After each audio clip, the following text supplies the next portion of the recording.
আমি আজকে সমাবেশ থেকে বলতে চাই, আদালতের যে জিনিসটা খালাস পেয়েছে, নিষ্পত্তি হয়েছে, একটা মীমাংসিত বিষয়কে আবার মহান সংসদে এক কুলঙ্গার খন্দকার আবু আসফাক ব্যঙ্গাত্মক উপস্থাপন করে সে মূলত আদালত অবমাননা করেছে। আজকে সমাবেশ থেকে অনেকে তো খন্দকার আবু আসফাককে বলছে ক্ষমা চাইতে। আমি বলবো বেশি ক্ষমা চাইলে হবে না, সেটা আদালত অবমাননা করেছে এবং মামলাদের নামে সে মানহানি করেছে।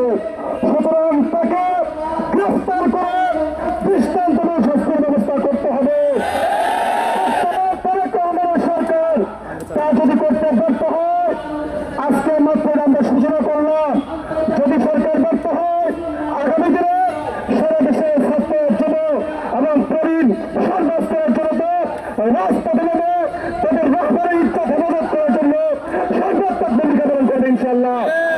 সংগ্রামী সাথী বন্ধুগণ, সর্বশেষ একটা কথা বলতে চাই। আপনারা দেখেছেন আমাদের মাননীয় স্পিকার, সেও কিন্তু দিনে এই সম্পর্কটাকে নেগেটিভ ভাবে উপস্থাপন করার চেষ্টা করেছে। আমরা হাফিজ সাহেবের ইতিহাসে জানি 17 বছর আওয়ামী লীগের সাথে আঘাত করে রাজনীতি করেছে। তাকে রাজপথে আমরা দেখি না।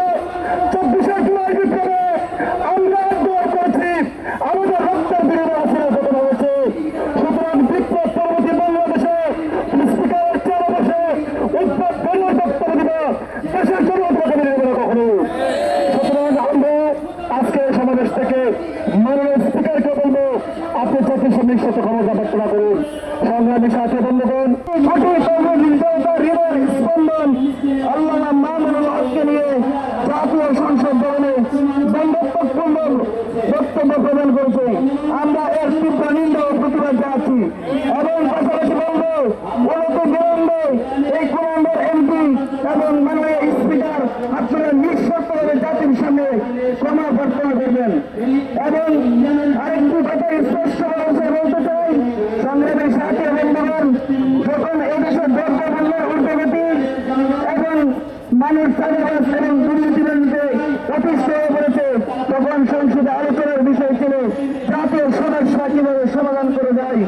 সংগ্রামী সাথী বন্ধুগণ, সংসদ হল জাতীয় জন আকাঙ্ক্ষার প্রতীক, কিন্তু সেই সংসদ যখন একজন জাতীয় নেতৃবৃন্দকে, সংগ্রামী সাথী বন্ধুগণ, সেই সংসদে যখন একজন জাতীয় নেতাকে অপমান করা এবং কুরুচিপূর্ণ বক্তব্যের মঞ্চে পরিণত করা হয়, তখন এই জাতির জন্য এটা দুর্ভাগ্যজনক।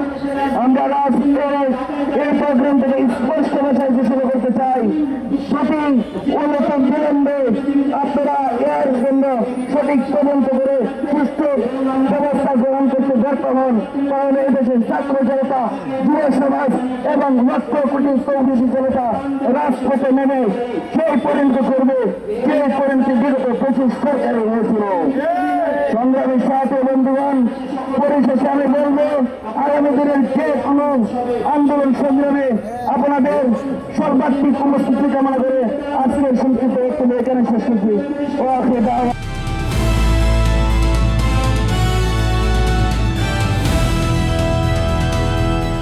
দিনাজপুর টিভি, মানুষের জীবনের কথা বলে।